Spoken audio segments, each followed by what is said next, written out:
Welcome back to my YouTube channel, and the question for today is swim in rising water. So on an n-cross-n grid, each square grid ij represents the elevation at that point ij. Now rain starts to fall. At the time t, the depth of the water everywhere is t. So you can swim from a square to another 4 directionally adjacent square. That 4 means these directions. If and only if the elevation of both the squares individually are at most t. So basically, if we are at any period of time, so at most that level we can cross it, and if it's higher level, then obviously we have to wait till the time, and then only we can cross it. All right. So and you can and zero time, of course we can swim. If all are zeros, you can swim infinite distance, all right, and we must stay within the boundaries of the grid.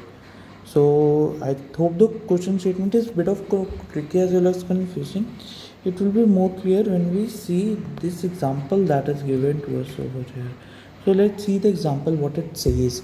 So basically this is the array, and basically we have to start from here and we have to reach till here, and we have to return the time is basically the nothing but the maximum value which is encountered by traveling to the part reaching here. So basically at time 0 we are at here, and we see that where we can go, here at time t1, and we can go here at time t24. So we won't wait till then, we will obviously go here, similarly here. Now as soon as we reach here, we will wait for, either we have to wait for time 21, either for time 16. So it's better to wait for time 21 then move here, and rather than to wait for the time 21. So we'll move on to the 16. Rest all the time stamps are smaller, so we can traverse without changing it, and 16 will be our final answer. Basically what we have to do in this approach is we have to find the minimum among the 4 sides, and we have to find the minimum among the 4, and after that, after finding the minimum, we have to choose the maximum. All right, so this is the approach that we will be going to follow in this, and to find the minimum among the 4 is how we can find the minimum among the 4 is only by the priority queue, which will return us the minimum and among the 4, and after that we will just compare it with the maximum value which we have. So basically we have to find the maximum among the minimum. So this is kind of the problem. This is the trick question over here. Now let's see the constraints. So the constraint is that the grid ij is kind of the permutation, that is all the numbers, as you can see, it's 4 and 1 2 3 4 5, so 24 cross 5. 1 2 3 4 5 and 1 2 3 4 5 cross 5 is there. So 5 into 5, that is 25 elements, and 25 elements means that 0 to 24 elements are present and they are jumbled. So it would be that range only. All right, so n would be to 50. All right, so basically we can get the string like that, 50 cross 50. So 50 cross 50, which gives us 2500, and basically that kinds of numbers would be there depending upon the max n of the string. All right, so this is not much needed. It will help us to drive the complexity as well, but this is not needed for the approach constraint. And moving on, that we have to minimum is 2, it's not 0. So yeah, we will take the help of the priority queue, we will take the help of the BFS approach as well, because BFS means that 4 adjacent neighbors. So we would be looking at the 4 adjacent neighbors then. All right, now moving on, let's see the approach for this question. Now let's see the approach for the given question, and let's see how we're going to solve it. So let's see with the help of this example. Let's say we have a priority queue which is obviously min heap. Basically we will return minimum. So we are at the starting point 0. All right. So we go 1 and 24. So what is the minimum of both? 1. All right. So yeah, we take out 1 and we again travel it's 4. That is 2. So also the timestamp we are going to update. So the timestamp is now 2, moving on to 3, 4, and wait a second, there is some the 4 digits, so it should be 5. Wait a second. So yeah, now I have rectified it, I have changed it, I have rearranged it. So we move up to here, alright, and we keep on adding into our priority queue. Now at this point, we have only one neighbor, that is downwards, so that is 5. So now we have to update our timestamp to 5, alright, and we have to push this into the priority queue. Again we find the minimum is still this. So what we're going to do is we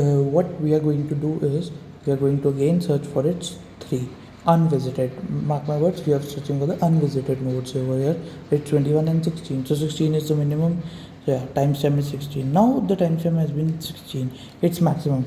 Alright, so for if those two edges are added, then 15 would be taken out, and we will go infinitely over here, then here, and then we will reach our destination, that is 6, and we won't change the timestamp. I hope the approach is clear for this question, and with the example. Now the main question arrives that if we are going to just look out for the first smallest neighbor and go in that direction, then why do we need the priority queue in this? Alright, so the approach is not that simple. Alright, now because here could also be a point that could be, suppose it is 5 written over here and it is 22. Now the next minimum node that could be popped out would be this one. So we go here, we traverse back, then we go over here. Alright, so we can travel indefinitely. It's not that we have to find the minimum path, but we have to return the minimum timestamp that is required, that if we swim we can travel, start from here, we can end up to here.